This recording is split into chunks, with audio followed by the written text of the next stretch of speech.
राज्याच्या पशुसंवर्धन मंत्री पंकजा मुंडे हिवाळी अधिवेशनासाठी नागपुरात दाखल झाल्या। दरम्यान त्यांनी नागपूर विमानतळावर प्रसार माध्यमांशी संवाद साधला। राज्यासह विदर्भातील प्रश्नांवर अधिवेशनात प्राधान्याने तोडगा काढला जाईल असं आश्वासन त्यांनी दिलं। सध्या इंडिगो कंपनीत सुरू असलेल्या समस्येचा मंत्र्यांसह आमदारांनाही फटका बसलाय। फ्लाईट प्रभावित झाल्याने मंत्री पंकजा मुंडे या मुख्यमंत्र्यांसोबत नागपुरात दाखल झाल्या। इंडिगोची फ्लाईट रद्द झाल्यामुळे आम्ही पण बाय रोड येण्याची शक्यता होती, पण मुख्यमंत्री यांच्या फ्लाईटमध्ये जागा मिळाली म्हणून आम्ही त्यांच्याबरोबर आलो असं त्या म्हणाल्या। हो, आम्ही पण बाय रोड यायची शक्यता होती इंडिगोची फ्लाईट रद्द झाल्यामुळे, आणि मग सुदैवाने सीएम सरांच्या फ्लाईटमध्ये जागा मिळाली आणि आम्ही त्यांच्याबरोबर आलो। आता अधिवेशनासाठी आलो, आता बघू काय होतं ते।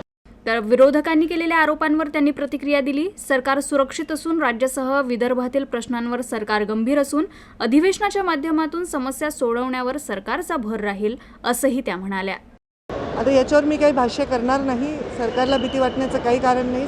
सरकार एकदम सुरक्षित आहे आणि अत्यंत बहुमताने लोकांनी आम्हाला निवडून दिलेलं आहे आणि त्यांची सेवा करण्यासाठी आणि त्यांच्या विषयांसाठी, विदर्भातल्या प्रश्नांसाठी अधिवेशन आहे।